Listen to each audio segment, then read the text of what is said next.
Hey guys, welcome back. I'm in Miami, kind of dressed down, a little unusual.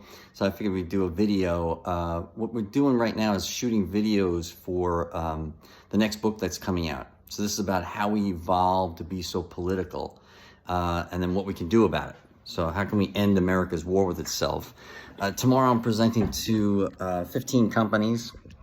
So I figured I'd shoot a series of videos, little snippets about what you can expect from chapter 1, which is based on the best book I've ever read. So it's heavily influenced by Steven Pinker's How the Mind Works.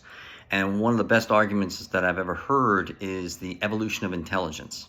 So we tend to have like an egocentric view of ourselves. We think we're the ultimate in evolution and that everything will evolve to be intelligent. But actually that's only one possible solution. It's only one possible strategy. A perfect example of that is the best argument I heard was from Steven Pinker, and he said that the average brown trout has an IQ of 4. The average man has an IQ of 100. So, but have you ever seen the average man try to catch the average brown trout? So intelligence is only one possible way of survival or one strategy, and it's very costly. So that's why it doesn't seem to have evolved in any other species. So what you can do is sit back and say, are we alone in the universe? And it's rational to think that we are not. Especially when you start doing the mathematical argument or the astrophysics argument where, there's billions of stars, so likely a few of them have, and every galaxy has a few habitable planets, so that the ingredients for life are ubiquitous, they are everywhere. So the likelihood is there is life on other planets, but is there intelligent life on other planets? And that's actually what SETI is, which is the search for extraterrestrial intelligence. And this came back in 1978. The Nobel Prize in Physics went to two men named Penzias and Wilson for their accidental discovery of the cosmic microwave background radiation known as CMBR. And it was actually evidence that the Big Bang happened. It's like static in the background, so you can actually see it. But they did it with radio telescopes.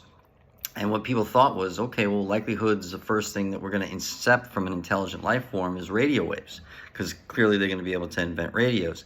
So, and they made a pretty strong argument to Congress about funding it, the search for extraterrestrial intelligence, by funding enough of these radio telescopes that can be focused out into space. But yet what came back was the strongest opposition did not come from conservative senators thinking this was going to be a boondoggle. It actually came from biologists and evolutionary psychologists that argued that intelligence is only one strategy. Their argument was so strong that SETI actually remains unfunded today. It remains privately funded. So and in fact, the scientists were like, what are you doing? It's so hard to get funding. Why are you arguing against it? And their response was, well, when this turns out to be a boondoggle, then how hard will it be for scientists to get funding? So, and to this day, it remains unfunded by Congress. So the evolution of intelligence is only one possible strategy. And that the idea here is what we want to do is make sure that we're not being guilty of assuming we're the peak of evolution.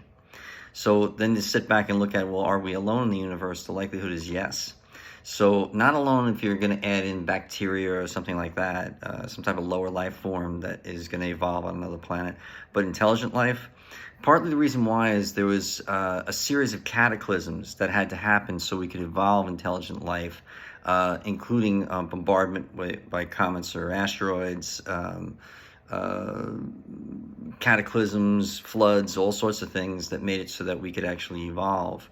And probably the biggest one out there is the concept of the moon. So in simulations, it looks like the early Earth was hit by a protoplanet, like the size of Mars, and part of that planet is inside Earth now, and part of it is the moon. So it coalesced into one moon. Now you need one moon for a planet. That lessens the likelihood of these billions and billions of stars having a habitable planet with one moon.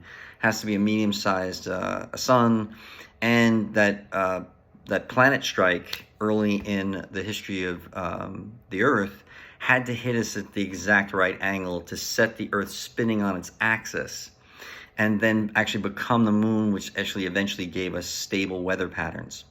So the argument here is if you start adding up how many habitable planets there are, medium-sized Earths, that were struck by a moon-sized planet and became the moon, the likelihood of us finding intelligent life on other planets is not high. So sorry to disappoint you. All right, talk soon.